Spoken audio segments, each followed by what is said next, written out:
Carnival, masquerade of fools. Loveburn has grown from person to person, from inviting friends and family and encouraging people to celebrate each other and their art and their culture and their costumes and including people from every walk of life. We invite you to come and step through this heart and open up yourself to a new quality of art called interactive art. Stuff that you can touch, stuff that you can play, stuff that changes you and internally inspires you in some format or another.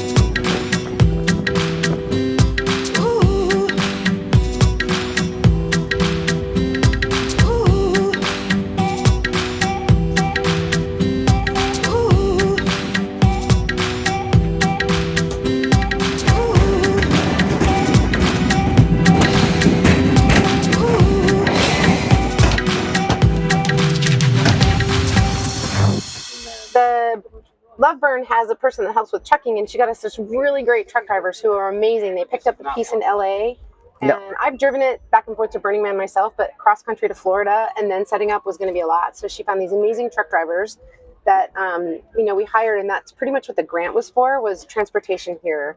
Everybody else is volunteer, everything's volunteer, and those guys went above and beyond, and they're going to come back for it in a week. The Giant is a space traveling entity, but unlike some of the projects that you see of a figure, it's not a perfect figure. She's not a perfect figure. She's a big, bulky, I don't know, burly yeah, superhero she's a giant figure. So the Giant, when you see the Giant, that's going to be built in about 2 years, is very inclusive of the, of everyone's sort of body type. and body type. Yeah. We'll lock these in, and then I'll take them down, and then they'll be, so we're going to put 10. Oh, Dave, you want to do these? So what we're going to do is we're going to put 10 in. He's going to crank it and do one bucket at a time. Everyone that's worked on the piece is collaboration, not ego. Many people worked on this. I mean, that was my original idea, and I learned it from the space traveling giant named Giganti. But along the way, everyone's contributed, and I want everybody to have the recognition. And so you can say I list my team, and people have different ideas, and I say, oh, that's a good idea. So when we first made it, it had this electronic piezo mic system and the wooden base, and it didn't work. Everything broke. And then my husband's a musician, and he said, oh, we could put cymbals in there. So we got cymbals, and some of them are from drummers like Steve Reed from Supertramp. Some of them are drummers like him from Mutator. Some local musicians came and donated cymbals. So the cymbals are all donated.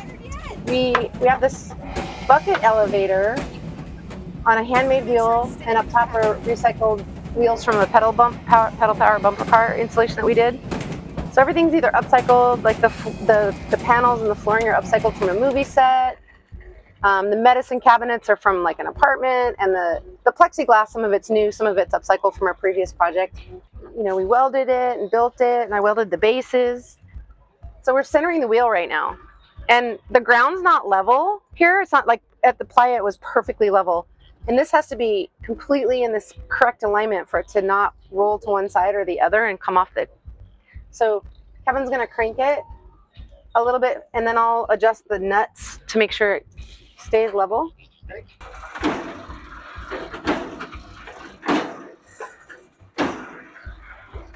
Okay, try faster speed.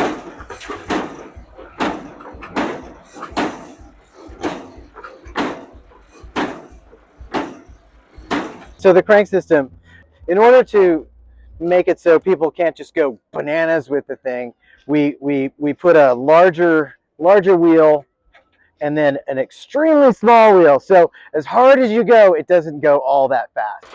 I'm really going fast, because look, that's as fast as it'll go. It's got about a 6-to-1 ratio. Yeah, it's about a 6-to-1 ratio.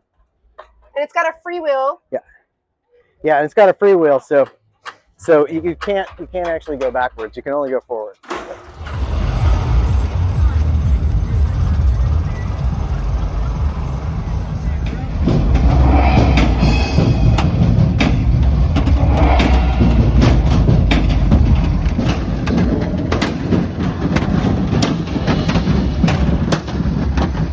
Sunday.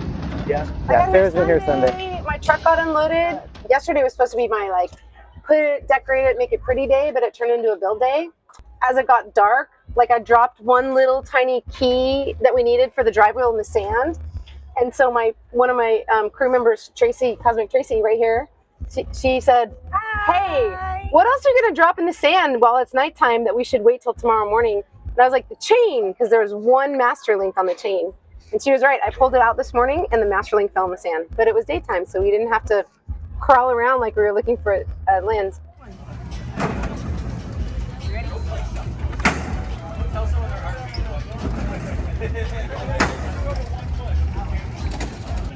Yeah. I'll get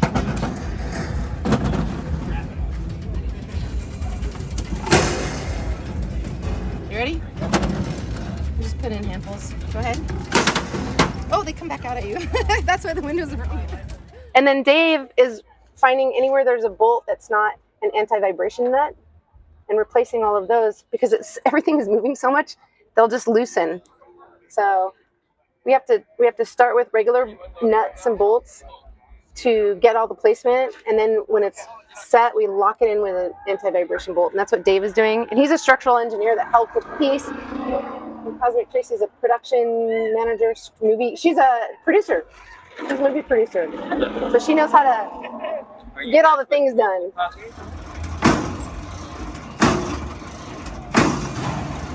There's a little storybook in here, so if you come over, this box was donated by somebody. It was a prop from the band Mutator that Kevin was in. And then you can read the story of Giganti, who's the giant that gave me all the ideas.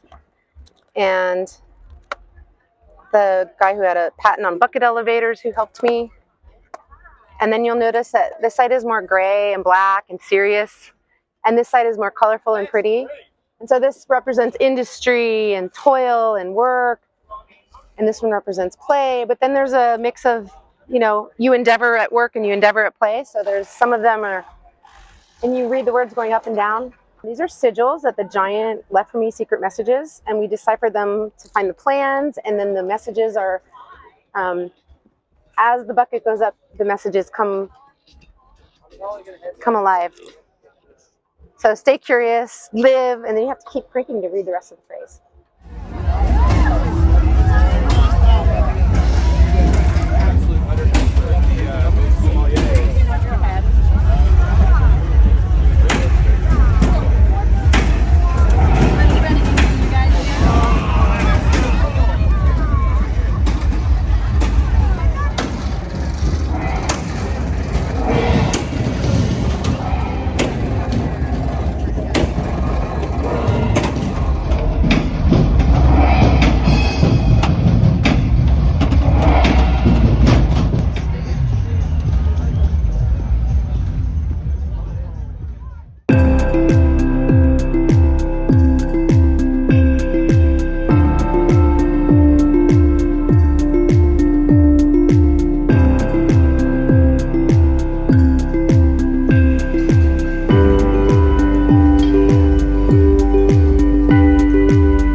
So this is also a relic,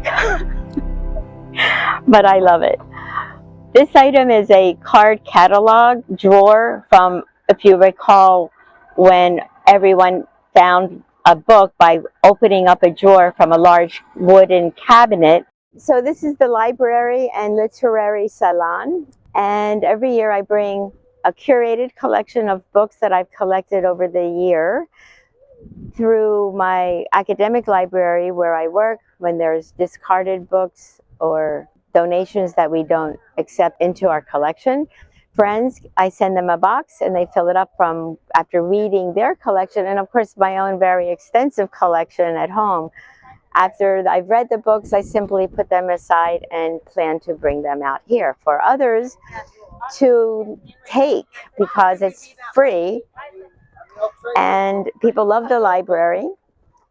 They come here to sit and read and talk and chat.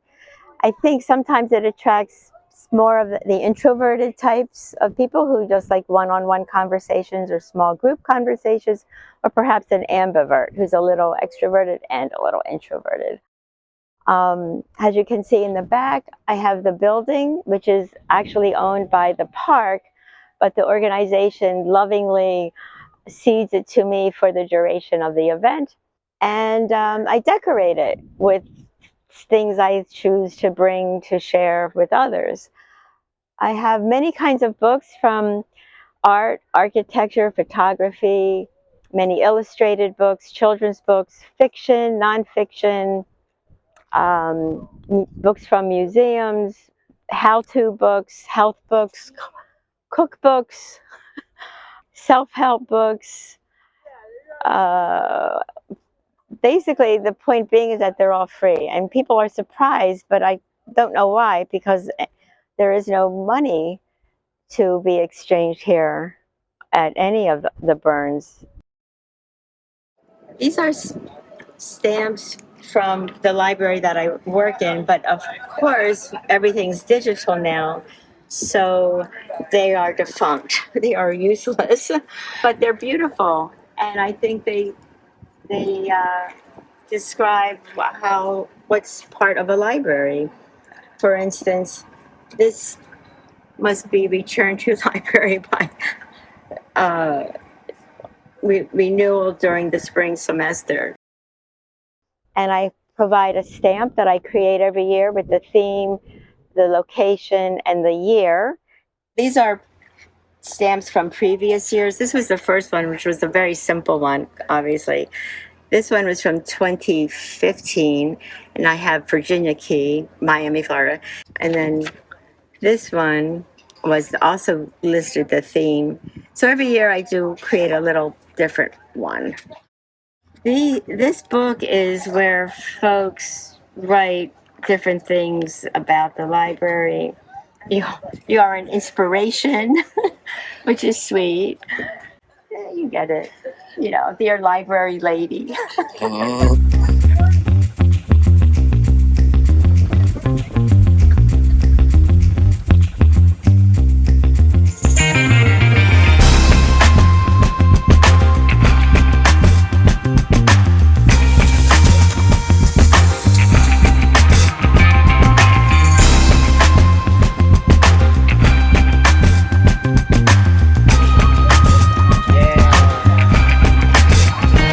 Definitely some fire to kinky performance. Happy burn.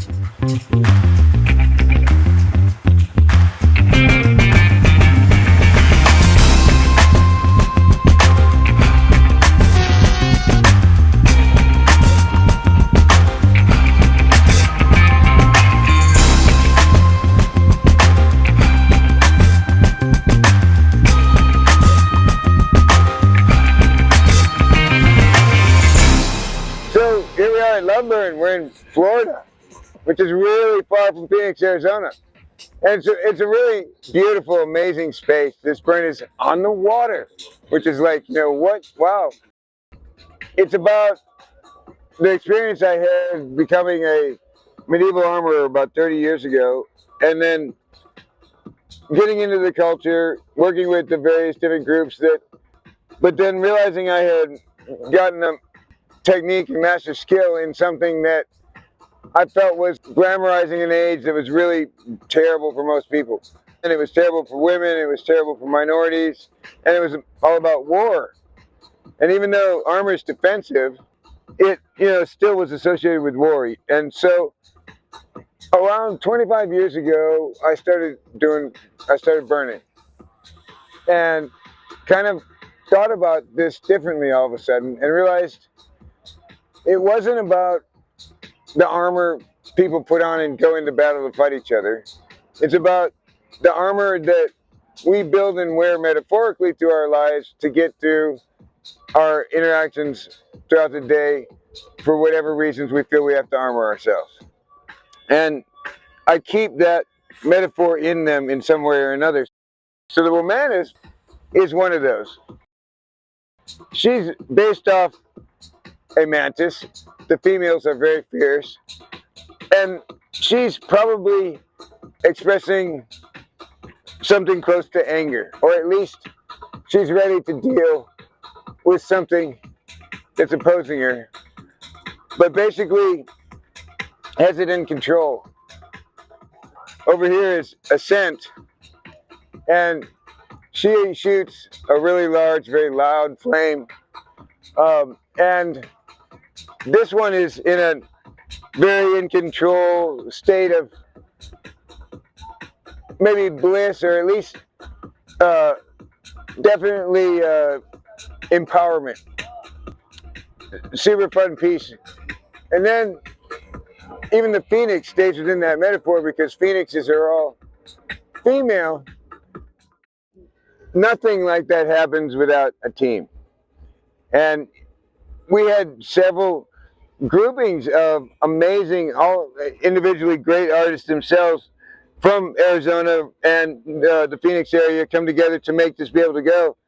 But then later on, it needed to receive other attentions for transport. How are we going to bring this further away? Now it needs to be able to withstand 70, 80, 100 mile per hour playa dust winds. You know, who knows? And indeed, it did. This year was there was a lot of different things to get through, and one of them was that she ended up standing in a 70 mile per hour dust storm for, I think a couple hours. Just so we're here now at Love Burn, which is an amazing burn on this really cool property, and so we've got the chance to bring more of a team for other reasons. This time, we're also, in a way, actuating these pieces in almost a performance-like way every night. And so the team grew into artists that not only could understand and put together these pieces, but also were fire performers themselves. What we want to do is come in and activate this area with this DJ, have our poofers go with it, have our dancers dance with it, so that all of this starts becoming on the same heartbeat. At that point, the place is off the hook. Over here, we've got this awesome theme camp that we get to activate at night, Freak Easy, from Chicago. And so they're really good friends of ours. And so it came up one day, Matt said, hey, why don't you go to Love Burn? And we said, oh, why don't we? Our art team, our art installation will help activate this space in a way that works with what they're doing.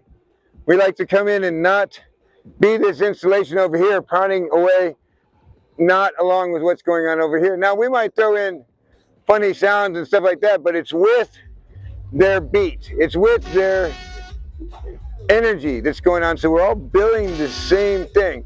And then we bring out our fire dancers and we escalate it to where it's all building up what we've all been working on. And then we have these moments where that art is so activated, you look out and everybody is feeling it. And that will bring you back. I mean, that you want to live there.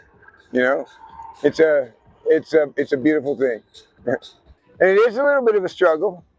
And it's not totally comfortable. Everybody's kind of hiding like something that is bugging them. I still haven't pooped right or whatever's going on, but we're still coming together and we kind of all feel that we're doing the thing no matter what, because it's all about this expression, sharing art, sharing love, and, just basically getting through this together. Burn brightly.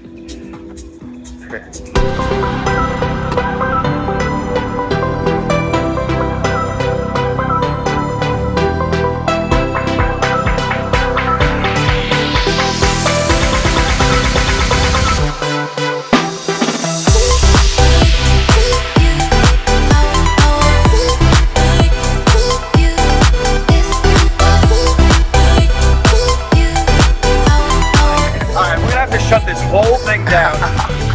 Get the Bring it.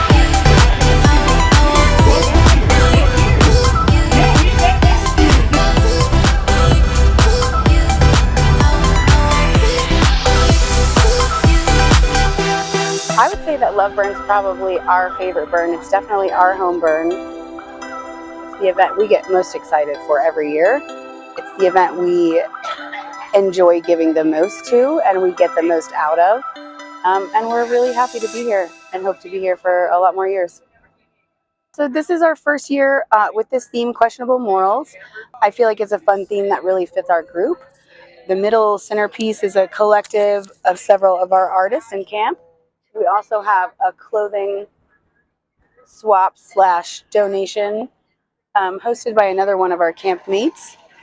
We will also have a bar, but that didn't get very far this weekend. Ambitious plans. We're working on it. I think this is a really great and fun camp theme to go together. I think we're going to stick with this one for a while. So I saw another giant kaleidoscope on a burn application page that I was doing, and it really inspired me. It looks like a really cool project. So I started doing some research and putting some ideas together about how we could create our own version of that. And from that, it just kind of spiraled. It just kept continuing to grow. I decided that stained glass was the result I was looking for. And then we just kind of made it up as we went from there to see how to get it to work. It was a couple trial and errors. Well, we had a little bit of challenge getting the wheel mounted, as when we put the stained glass on it, it became pretty heavy, which we didn't anticipate at first. It's recycled from Navi's Bike Share, which is our bike share program here. Some of the other things that are really trial and error still is that the base needs to be weighted, and so it expands. We weren't anticipating that either, so the first time we set everything up there, it just kind of fell down on the floor. And we're also still doing some trial and error on how to get the handle to turn. We hilariously had a dick on the end, but that seems to be slipping a lot this weekend, so we're going to have to revisit that. So we're still learning. We're still making it better, figuring out what works and doesn't work on site. But so far, it's doing okay. The dick is a little hard to turn because the bottom It's a little hard to jerk it off because it's just slightly hard to jerk off because the wheel is heavy with a giant dick. We're just going to counterbalance it so the dick is smoother. You gotta have a smooth dick. Yeah, you got to have a smooth dick. I really enjoyed hearing stories of people passing by and they're like, oh, wow, this was the dick kaleidoscope. So I really just hope that it encourages us to get out and try things that are funny. And that's probably my favorite. I think that maybe in the future we may add some additional stained glass here, but I'm just going to have to play with the weight of that and how to properly secure that. I think that if I can cover up some of these holes, I'll eliminate the need for a backdrop, which will just be a cleaner overall project. So that's my next goal. Happy burn!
I got it. So amazing. This is amazing. This is a feat of strength. Online, this is Costume Cult. We're going to change your lives. Come over here. He needs a costume. There's not even a discussion with him. Okay? You're hot. He's like hot naturally, but if he had a costume, he'd be hotter. This is costume cult. And at costume cults, we're not just giving away costumes. We give away costumes. You can go like to Neiman Marcus or Target or whatever you got. What we do is an experience where you get to do something you don't normally do. Oh my God. The mathematicians in ancient Syria and the philosophers in Greece and the theologians in Rome say you can't get above 10. But because of the angle of that sun and this blue sky and bouncing off of this ocean, we can do it. So she will go into that tent, okay? And inside there are costumes. And there are beautiful people helping people with the costumes. And you can't go in looking for, oh, I want the cute little French maid costume. Because trust me, I took it out of here last night and already put it in my RV. So, but But you will find things like this. Yes, you know, we have. It's Hitchcock. We got Hitchcock, we got slutwear, we have everything that your mind could think. And a costume will say, Jill, put me on your naked body. And Jill will put this costume on, slowly, and all of a sudden, she'll start tingling. Yeah, that type of tingling. Starting at her toes and running to the nose.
But our gift wasn't the costume. No. A couple of months later, she'll be sitting there in her apartment. Something will have gone wrong. And it'll say, wait, I remember that day on Virginia Key at Lovebird, where the sky was blue and complete absence of clouds, and I was in 11. And her spirits will go back from that 5, 6, 7 to the normal 10. That's what we do, and we guarantee that to each and every one of our customers. Look at this beautiful stuff. That's an apple. Incredible. It looks like a real apple, too. And wow. This is a little shake your ass outfit.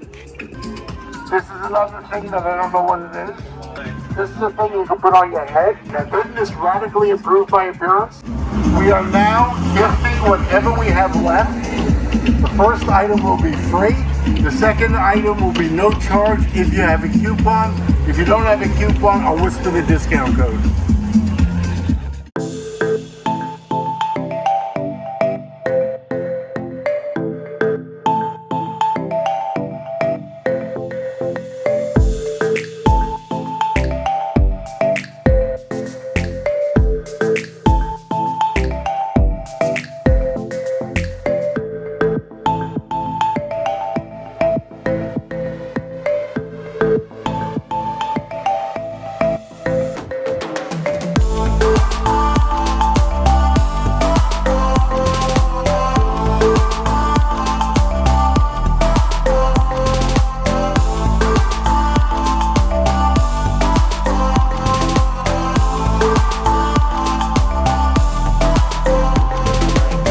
Luciferia is her name, bringer of light. And so connecting, as we all do here, connecting with the light in each of us, just like, you know, I met you and I lit up more, and then we meet the next person. And so each of us sharing our light, and sharing our passion, sharing our art. So this piece kind of came into me. I was on a plane. I was entering a phase of like really balancing myself as a whole human and blending the masculine and feminine and becoming a very healthy, you know, whole human as we all aspire to be. I wanted the symbols and shapes, so I'm sketching and blending these masculine and feminine symbols that we all know and love. And then wings to me, of course, are the ultimate symbol of freedom. Just being free and being untethered, and that's kind of where I was feeling in life, and also what I wish for everyone. So I wanted to use a dichotomy of materials to go along with the meaning of the piece. So I wanted to use some very earthy, very like, you know, metal taken from the earth, welded, crafted, ground, which I love, like sparks and fire, and then blend that with the acrylite, so the dichroic film, more of a ethereal presence, right? So you have this very, you know, almost cosmic, heavenly, and very earthy feel blended in her wings and in that crystalline center. And then coming from the base of the wood, you know, things that we actually recognize. So having these things come up from the earth, and people can recognize welds, and they can recognize some of it, and then having that really translucent, iridescent feel that, you know, is changing all the time with the sun and the light, so that every time you experience it, you're seeing, she's going to show you something different. This product is acrylite, and so what they do is there's a dichroic film over it, just regular acrylic, and in that way, it depends on the angle that you're at. So once again, it's like wonderful as a material, but it's also that metaphor. So like every time when you experience someone, you're gonna catch a different angle, and you're gonna have a different experience, and you're gonna have, you know, different vibrancy and different color. And then I thought, well, what if there was more dimension in her center and she had a heart? So to have this heart beating, and maybe there's different modes, right? So like when we're around music, there's an interactive beat. So I'm like putting all this down. Who cares how it's gonna be built, right? We'll figure all that out later. I'm like, who's gonna program this? I am not a tech person, right? I'm not gonna program this. Like, oh my God, my friend Chad, he's a programmer, and he agreed to it. So it was like this magical thing of like Bri and Chad and I and JP. Chad was making it across the country, the technology, and then we brought this to the burn, and he came out, and it ended up being pure magic, of course. Yeah, it was this kind of collaboration of these really beefy, honest materials that I don't have to worry about breaking, and then this very delicate stuff, and then technology, which to me is like, you know, voodoo, and combining all of it. So now, of course, she's lit from within, and she can connect, and it's been like, this burn has been such an amazing experience, because I'll talk to people, or I'll come to check on her, or put her battery back in, so at night she lights up, and someone will be explaining what it means to them, and that's exactly what I was hoping for. We're all Lucifers. We're all these lights that, you know, raining down all in the same place here.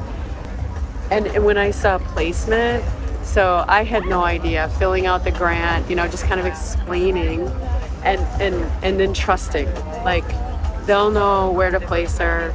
And then the grant came through. I'm like, oh my God, I get to go to Loveburn, and they're, you know, so we have so many friends from San Francisco, coming from everywhere, and so to visit her again, first on the playa at Burning Man, and now here, like my heart is just so full. Like I am so lit up.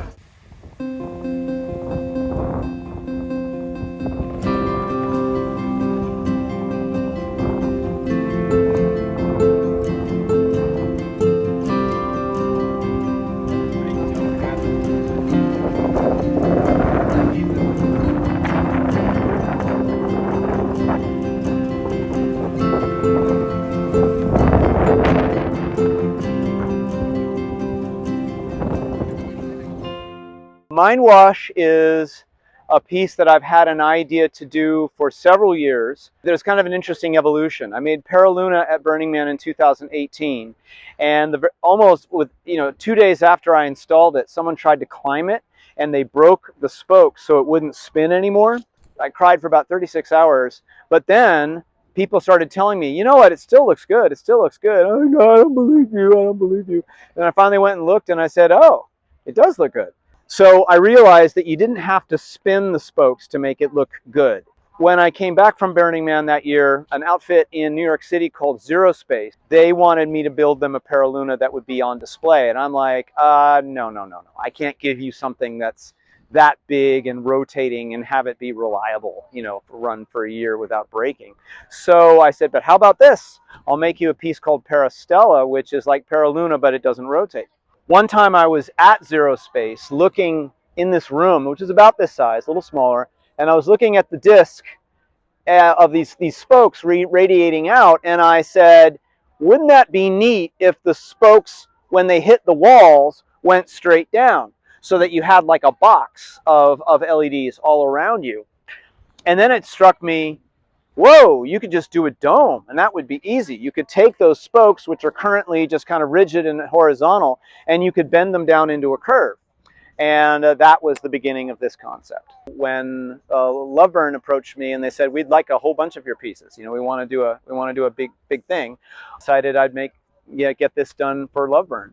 And as you can see, there are these spokes that curve down to the ground. There are 60 of them. Paraluna has 48 spokes, so this is even more. And there's over 32,000 LEDs in this piece, more than anything I've ever done. It's worked out really well. The immersiveness has been spectacular to me. I'm very thrilled with it. I got here on Monday. On Tuesday, I was going to set up camp. Ended up moving all of the stuff here. Spent all day here on Wednesday and didn't get anything up and running. I mean, we got the main structures up, and that's great. And but I was very happy. And and in addition to Mind Wash, there's another piece just down the path called Constellation, which is a 26-foot across star-shaped panel that is actually a half-size version of a piece called Firmament that I did in 2015, 16, and 17. The original concept was it was going to be a big ceiling of LEDs, and you walked into it, and an avatar for yourself would appear above you, and as you walked around underneath the ceiling, it would follow you. So it was really all about the technology. And I was explaining this to my late father at the time, and he said, yeah, you know, that's okay, but I don't think that's what you got here. I think what you could do is you could have it display beautiful images of nature and art, and the sun, the moon, the stars, Hubble photographs, the whole firmament. And I'm like, wow. And that first year, 2015, the music was completely unsynchronized with the visuals. It was just a bunch of visuals playing on shuffle and a bunch of music playing on shuffle.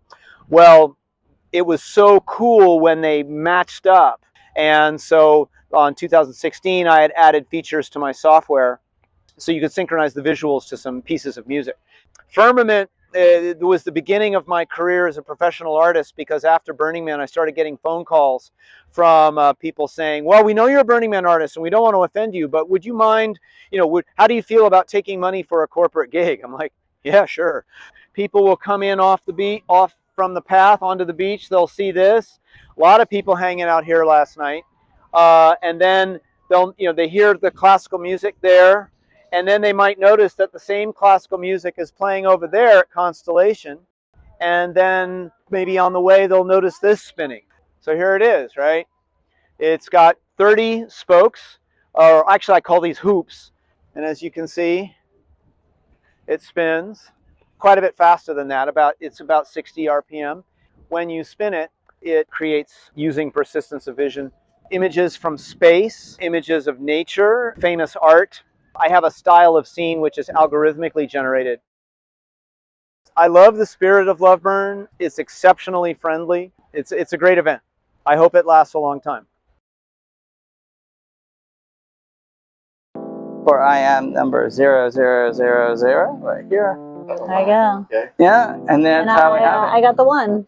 it. She's number one. Yeah, number one. Numero uno. It's the start of all of it. Numero uno. So yeah, we co-founded Love Burn to celebrate love and grow a happy, prosperous community that encourages small-scale to large-scale interactive art. And Glenn has succeeded in attracting the best art and artists and creators and doers in the world. We have an amazing group of people that builds this event, that is this event, that takes on their department to make this event. And it's not just our event, it's us. It's we, it's together we have built something, and I'm just an instigator in this process. A big thing about this community is the education. We have a lot of elders and we have a lot of newbies on every level, not by age, but by skill set. So they're all teaching each other to grow and to build the community and to build the art, to build new ideas. So passing it on, passing it forward is what our artists do and what the community does.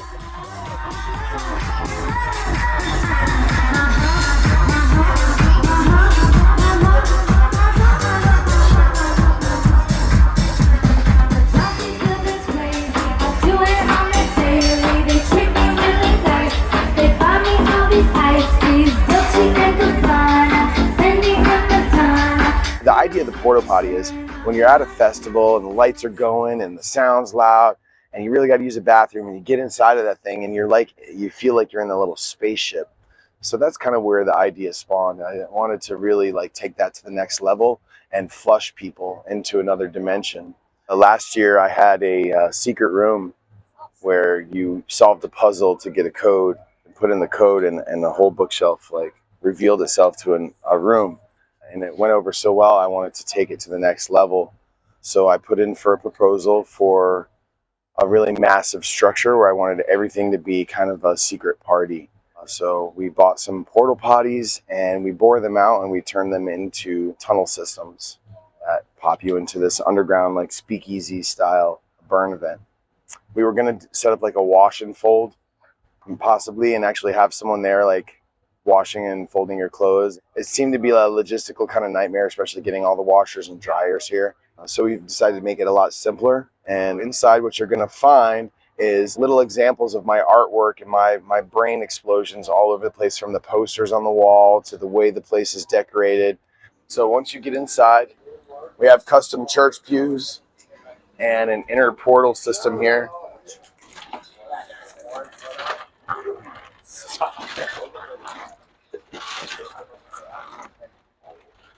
Little bonus for you. Our camp here is a really diverse selection of crew members. I hand selected 50 different team members from all over the country, and everybody put in a little bit. So honestly, it's not all me. It's my concept, my design. I'm pushing, but all the little details I had people do and bring in their own creative input. So this is one of them.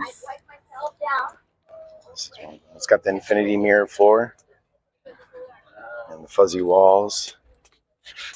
And a little gnome door here with a duck handle. The idea here was to birth yourself, birthing yourself. You're coming out of the vaginal canal, And then we have a full live stage with live music. We have bands and comedians, solo performances. We have a magic show today. So a little bit of everything, just to kind of make it diverse and give everybody a different sound, not just pumping music, And then we have a video game system over here, projected on the wall, as well as full video projected visuals all over the ceiling. Custom visuals by Matthew Childers. He goes by Digital Introspect. This is our relax room. And chill out, take your shoes off, jump on the bean bags, and relax. And then here we have our tribute. This is Doug and Jody. Doug was going to help us and be part of our camp this year, but unfortunately he was not able to do it. So they couldn't make it, but we wanted to make sure this project was dedicated to them. So if you guys are watching this, we love you. In which case, we'll be sending this back to them. We had everybody sign it.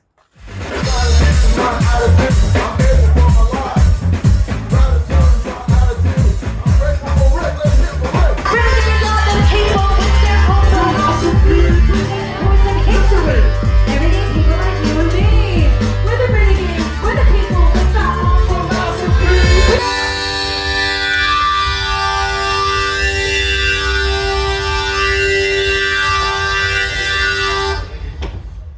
That's what this is all about. It's a conduit for you to express yourself, like no matter how it is. If you just want to walk around and enjoy, that's understandable.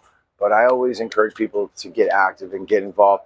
Find a camp, find some art piece, or create your own and submit a proposal and get on there because they're always turning them on. Let's do it.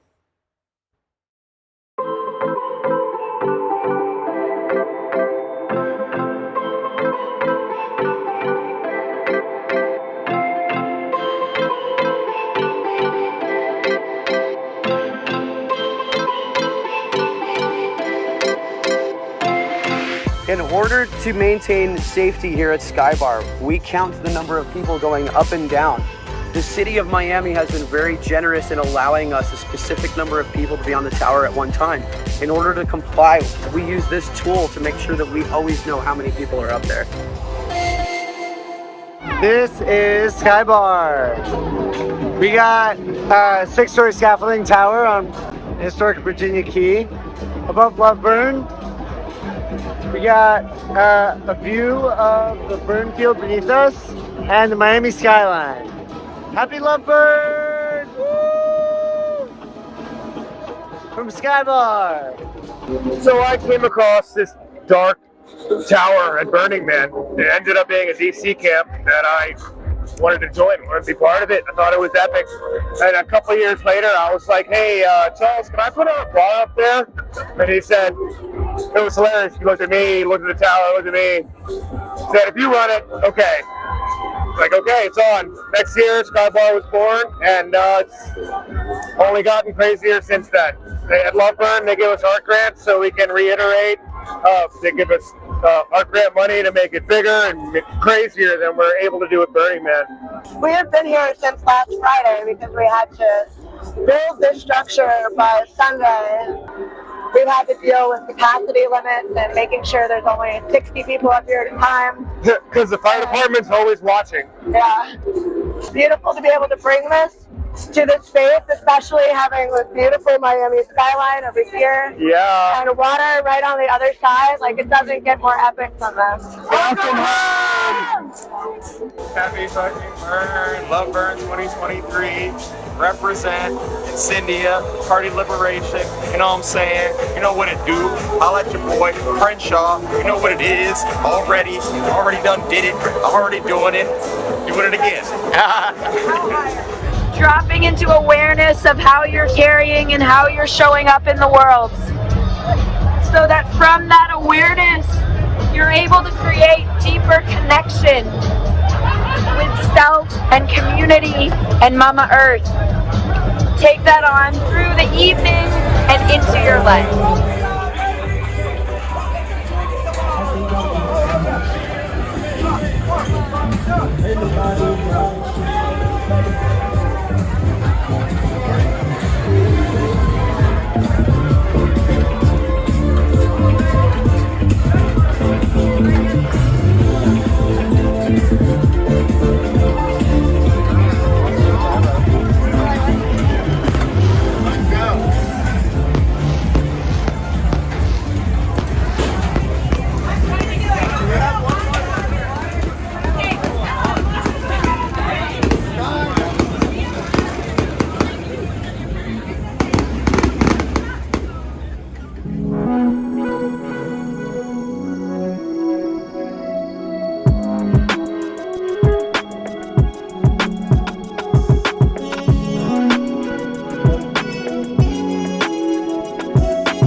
In my meditations, I have found that when I sink deeper and deeper into myself, I go into this space of nothing, and from that space with this blank canvas and this empty void, I can create anything.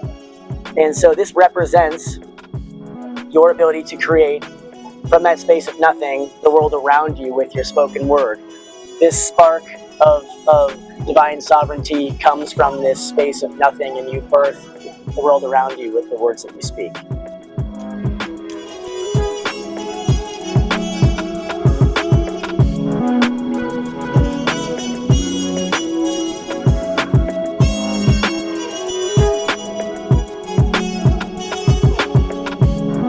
The participant stands here about 15 to 20 feet away from the piece, which is the point at which our binaural vision and the optical phenomena of parallax begin to put your brain into a survival mode that is designed to help you understand whether or not this thing is going to kill you, essentially. As you sway back and forth, these panels will appear to turn into rotating rectangular blocks.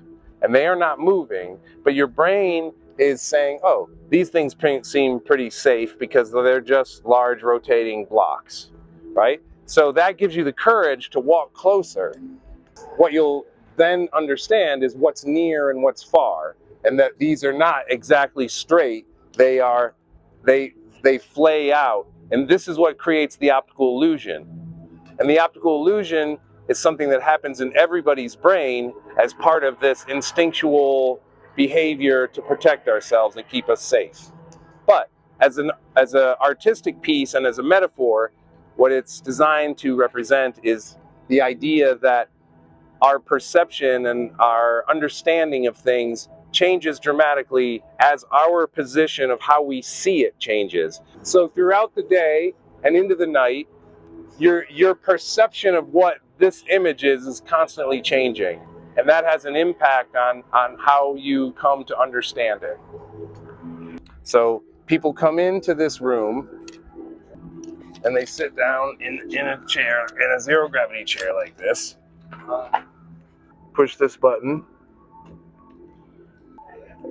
And for 22 minutes, people are taught how to focus and relax on something in the future or the past so that they can pass through the Stargate portal and experience this. Cosmic Cowboy, your voice guide in the guided audio meditation, explains to you that you are the unidentified flying object, the UFO, capable of what we call consciousness time travel.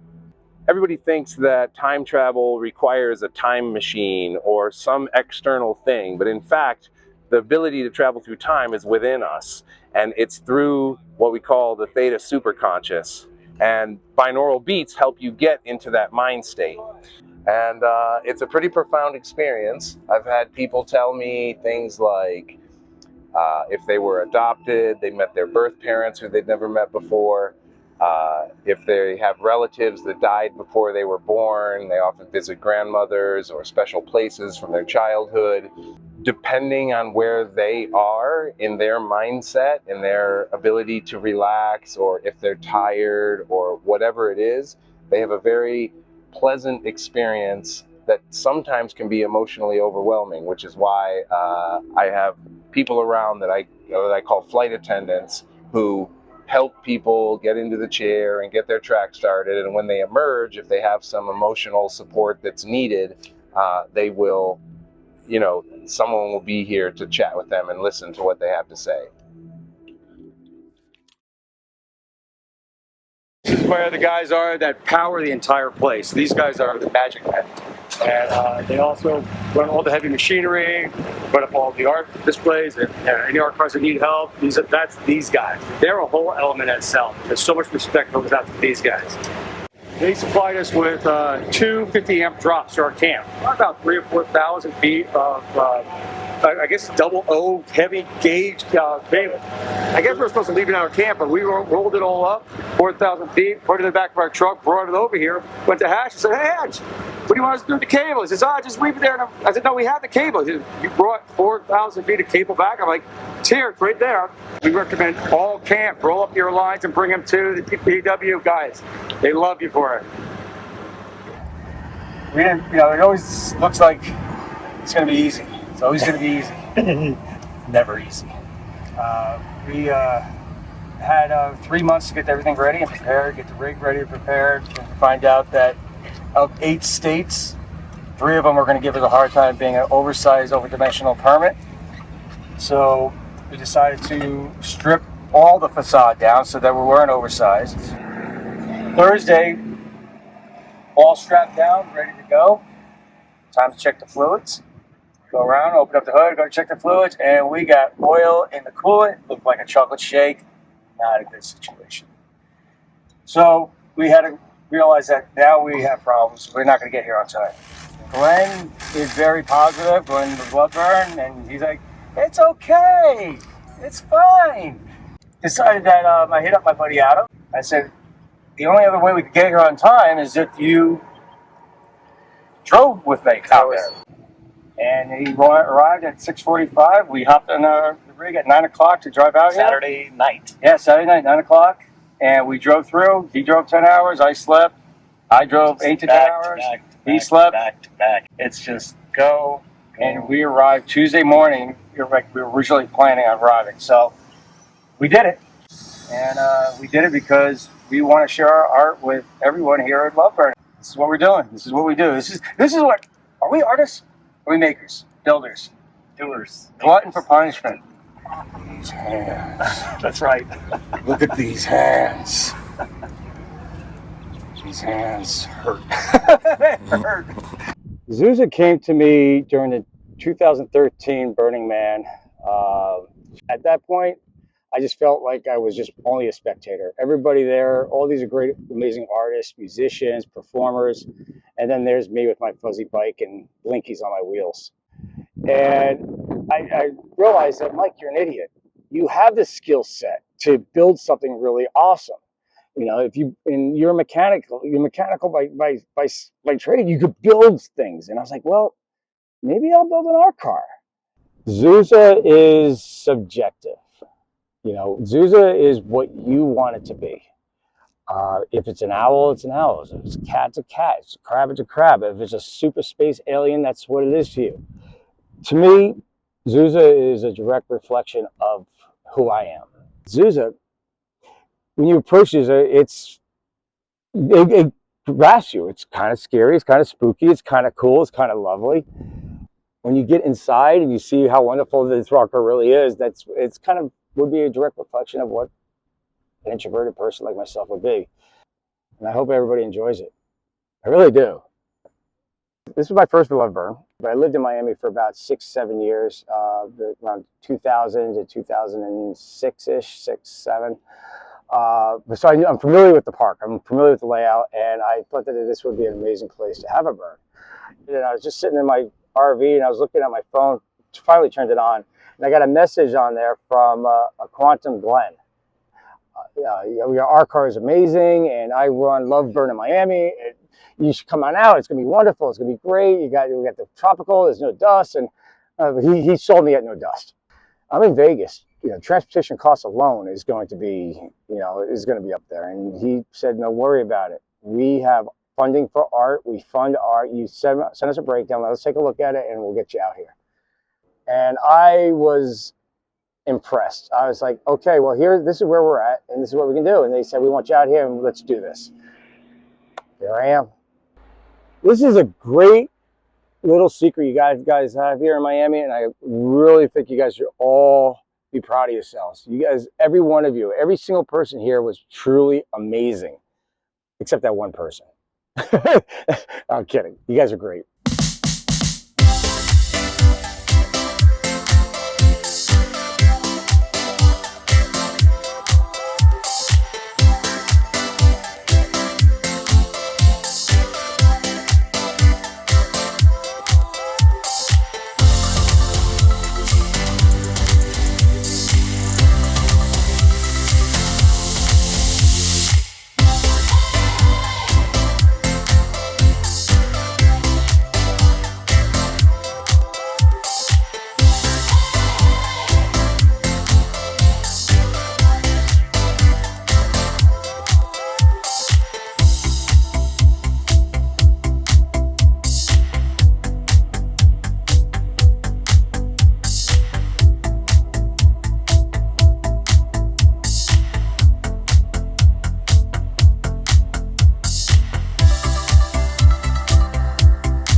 Absolutely amazing. Just worthwhile. Everything was beyond expectations. Probably hands down one of the best regional fairs that we've been to. Now the party's over and the work begins again. Never a dull moment.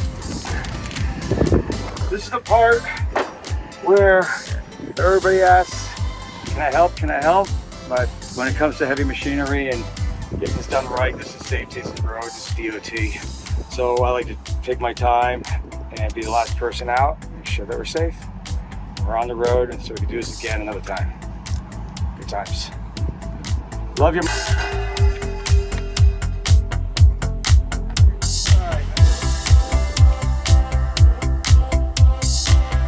People are leaving this event in such bliss, happiness, having been released an amazing energy, having a burn-gasm. It's been an amazing event. Our team has really stepped up. So each year, all of the great friends love coming to Love Burn.